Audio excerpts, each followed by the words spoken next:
नमस्कार दोस्तों, आज हम लोग बिहार की कला एवं संस्कृति से रिलेटेड मोस्ट इंपोर्टेंट क्वेश्चंस को देखेंगे, जो कि आगामी सारे exam Bihar police, Bihar SSC, दरोगा या फिर बीपीएससी जैसे सारे एग्जामों के लिए बहुत ही ज़्यादा इंपॉर्टेंट है। तो चलिए शुरू करते हैं आज के इस क्लास को।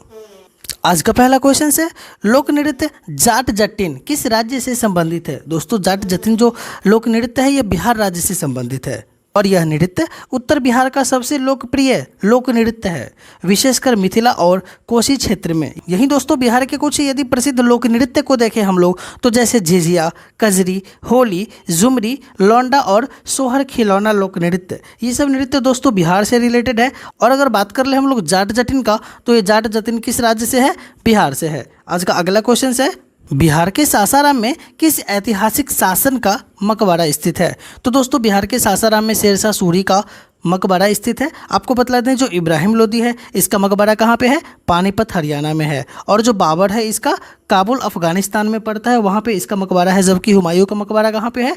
दिल्ली में है। तो शेरशाह सूरी का मकबरा कहाँ पे हो जाएगा? सासाराम में स्थित है दोस्तों, जो कि बिहार में है।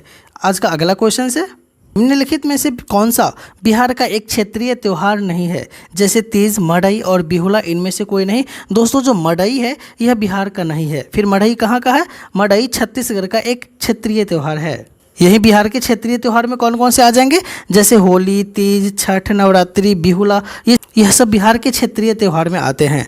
आज का अगला क्वेश्चन है, बिहार के मधुबनी चित्रकला का दूसरा नाम क्या है? दोस्तों बिहार का जो मधुबनी चित्रकला है उसी का दूसरा नाम है मिथिला चित्रकला। मिथिला पेंटिंग या फिर मधुबनी पेंटिंग का तो नाम आपने सुना ही होगा, जो विश्व भर में फेमस है।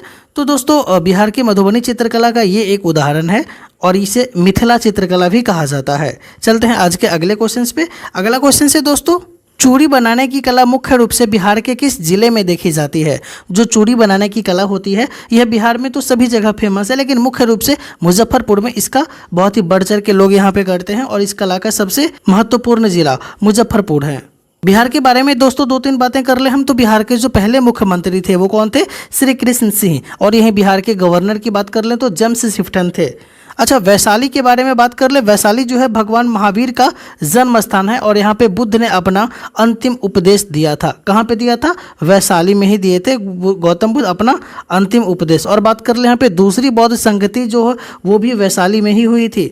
जो बौद्ध संगति हुई थी वो रावे पाकू के करके हम लोग तो याद करते हैं, रावे पाकू, ये एक ट्रिक है जिस ट्रिक से हम लोग याद करते हैं कि गौतम बुद्ध जो है उनका कौन कौन सा संगति प्रथम कहाँ पे हुआ था, दूसरा कहाँ पे हुआ था, तीसरा और चौथा। जो पहला है वो रा से क्या हो जाएगा? राजगिरी में हो जाएगा। दूसरा व से वैशाली हो जाएगा। तीसरा पा से क्या हो जाएगा? पाटलिपुत्रा। और कू से हो जाएगा कुंडलग्राम में। तो ऐसे करके हम लोग याद करते हैं। तो जो गौतम बुद्ध का दूसरा संगति थे वो कहाँ पे थी? वै मतलब वैशाली में थी। तो रावे पाकू से हम लोग याद करते हैं। चलिए आज के चलते हैं अगले क्वेश्चन पे। अगला क्वेश्चन से दोस्तों, बिहार की कौन सी भाषा तिरहुल लिपि का उपयोग करती है? तो बिहार की जो एक मैथिली भाषा है, ये मैथिली भाषा क्या करती है? तिरहुल लिपि का उपयोग करती है। मतलब मैथिली जो भाषा है यह किस लिपि में बोली जाती है? तिरहुल लिपि में बोली जाती है। और यह तिरहुल लिपि कम से कम 700 वर्ष पुरानी है। यह तिरहुल का अर्थ क्या होता है? नदी के किनारे भूमि। नदी के किनारे जो भूमि है वह तिरहुल का अर्थ होता है। और मैथिली भाषा जो है वह संवैधानिक संशोधन अधिनियम 2003 के द्वारा भारतीय संविधान की 8वीं अनुसूची में जोड़ा गया है। जितनी भी भाषाएं हैं उसको कौन सी अनुसूची में रखा गया है? 8वीं अनुसूची में। टोटल अभी 22 भाषा को रखा गया है, जिनमें से मैथिली भाषा को कब जोड़ा गया था? तो मैथिली भाषा को 92वें संविधान संशोधन के तहत 2003 में जोड़ा गया था। यही बात कर ले हम लोग संथाली के बारे में। तो संथाली भाषा जो है वो ओल चिकी लिपि का उपयोग करके बनाया जाता है। और जो है यह भाषा ओल चिकी पंडित रघुनाथ मुर्मू द्वारा बनाई गई है। और 52वें संविधान संशोधन 2003 के द्वारा क्या किया गया है? तो अनुसूचित 8वीं अनुसूची में संथाली भाषा को जोड़ा गया है। तो दोस्तों इस प्रकार हम लोग देखें कि मैथिली भाषा हो या फिर संथाली भाषा हो, मैथिली भाषा को कब जोड़ा गया है? 92वें संविधान संशोधन 2003 के द्वारा इस सबको 8वीं अनुसूची में जोड़ा गया है। चलते हैं आज के अगले क्वेश्चन पे। बिहार का प्रचलित पारंपरिक कला और शिल्प का सबसे प्रसिद्ध रूप क्या है? तो दोस्तों इसका आंसर हो जाएगा सुजनी। बिहार का जो पारंपरिक कला और शिल्प है उसका सबसे प्रसिद्ध रूप सुजनी है। सुजनी कहने का मतलब होता है दोस्तों आजकल सुजनी कढ़ाई का निर्माण मुख्य रूप से बिहार के मुजफ्फरपुर जिले के गयाघाट ब्लॉक में भूसुर नामक के आसपास 15 गाँवों में किया जाता है और मधुबनी के भी कुछ इलाकों में भी किया जाता है। ये जो सुजनी शिल्प कला होती है दोस्तों, यह नवजात शिशु को लपेटने के लिए साड़ी, दुपट्टे, कुर्ते जैसे कपड़ों के सामानों के साथ साथ पलंग पोश, तकियों और मसनद की खोल जैसी साज सज्जा का सामान तैयार करती है। और उस कला का क्या नाम है जिसे महिलाओं द्वारा घास से बुनकर आभूषण बनाया जाता है? मतलब घासों से बुनकर आभूषण के जैसा निर्माण करती है बिहार में, उस कला को क्या कहा जाता है? उस कला को सिक्की कला कहा जाता है। दोस्तों ये हम देख सकते हैं महिलाओं के द्वारा सिक्की का ऐसा करके एक डिज़ाइन बनाया जाता है और इसे एक बर्तन का, टोकरी के आकार का बनाकर इस पर आभूषण जैसा आकार दिया जाता है, जो इस टाइप का होता है। ये सिक्की कला के अंतर्गत आता है।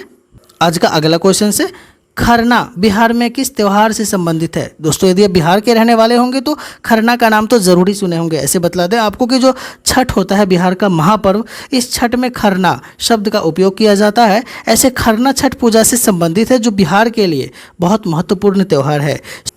सूर्य देव की उपासना का पर्व बिहार राज्य में बड़े पैमाने पर मनाया जा रहा है, जिसे नहाई खाई की रस्म के साथ शुरू किया जाता है। विशेष रूप से राज्य भर में भक्त गंगा और अन्य नदियां, तालाब और जल निकायों में एक पवित्र डुबकी लेते हैं। सूर्य देवी की बहन षष्ठी देवी, जिसे आमतौर पर छठी मैया भी कहा जाता है, इनकी पूजन किया जाता है इस दौरान पे।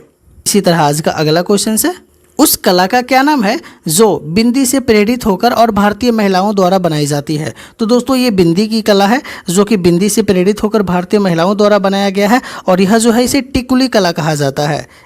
बात यदि हम करें इस कला के बारे में, तो यह कला लगभग 800 वर्ष पुरानी है, जो कि पटना में उत्पन्न हुई है। इस तामचीनी पर रंग करके तामचीनी से बनाया जाता है और सोने की पन्नी के क्रिस्टल से सजाया जाता है। टिकुली कला का उपयोग दीवारों, समुद्र तटों, तलिकाओं आदि को अलंकृत करने के लिए किया जाता है। और बात कर ले अशोक कुमार विश्वास टिकुली कला के अभी प्रसिद्ध कलाकार हैं। अगला क्वेश्चन से, उस कला को क्या कहते हैं जो कपड़े में टांके लगाकर बनाई जाती है? दोस्तों कपड़ा जो होती है इसे हम लोग देख सकते हैं, ऐसे तो ये खेंडा पर बनाया गया है, ऐसे बिहार में चादरों पर, खेंडों पर, ये सब क्या करते हैं, कपड़े में टांके लगाकर के डिजाइन तैयार किया जाता है। और इस डिजाइन को हम लोग क्या कहते हैं? इसको हम लोग कहते हैं सुजनी कढ़ाई। सुजनी कढ़ाई के नाम से इसको हम लोग जानते हैं। और आपको बता दें हम कि ये जो सुजनी कढ़ाई है, बिहार का काम जीआई पंजीकरण के अधिनियम सुरक्षा प्रदान करते हुए कपड़ा अभिव्यंजक कला का उत्पादक है। आप इसी विशेष रूप से मुजफ्फरपुर के गया घाट ब्लॉक के भूरे के 15 गांव में, जो अभी हमको बतलाए थे, उसी गांव में बिहार राज्य में मधुबनी के भी कुछ इलाकों में यह भी फेमस है। और इस तरह जीआई रजिस्ट्रेशन को 21 सितंबर 2006 को मंजूरी दे दिया गया था। अगला क्वेश्चन से, निम्न में कौन सा लोक नृत्य बिहार के अहिर समुदाय से संबंधित है? दोस्तों ये जो बिरहा है, ये बिरहा अहिर समुदाय से संबंधित है, क्योंकि बिरहा जो है वो अहिर का एक लोकगीत है। इसे मुख्य रूप से दिवाली या शादी के समय पुरुष या महिलाओं के द्वारा एक समूह में किया जाता है, जिसे हम लोग बिरहा कहते हैं। और आपको बतला दें कि एक सोहर जो होती है, ये सोहर क्या करती है, बच्चों के जन्म के समय जश्न मनाने के लिए सोहर का यूज करते हैं। और इस कजरी का यूज कहाँ पे करते हैं?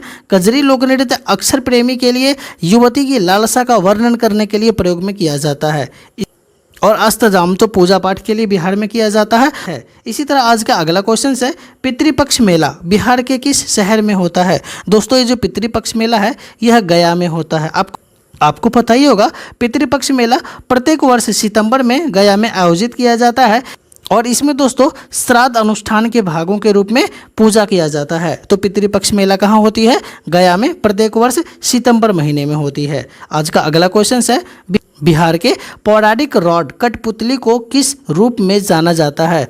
तो दोस्तों रॉड कठपुतली के रूप में बिहार में यमपुरी को जाना जाता है। ये हम लोग कठपुतली डांस को बिहार में कभी ना कभी तो देखे ही होंगे बचपन में, जो अब धीरे धीरे खत्म होने के कगार पे आ गया है। तो रॉड कठपुतली को बिहार में यमपुरी के रूप में जाना जाता है।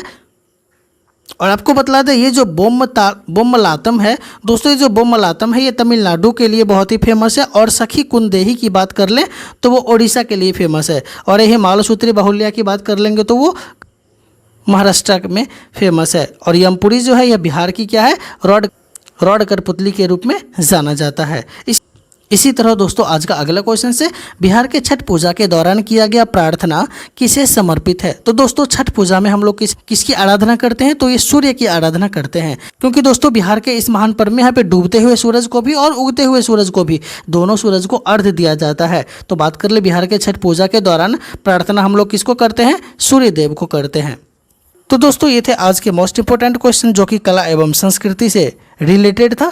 वीडियो अच्छी लगी तो प्लीज़ चैनल को सब्सक्राइब करें, अपने दोस्तों के साथ शेयर जरूर कीजिएगा। Thank you.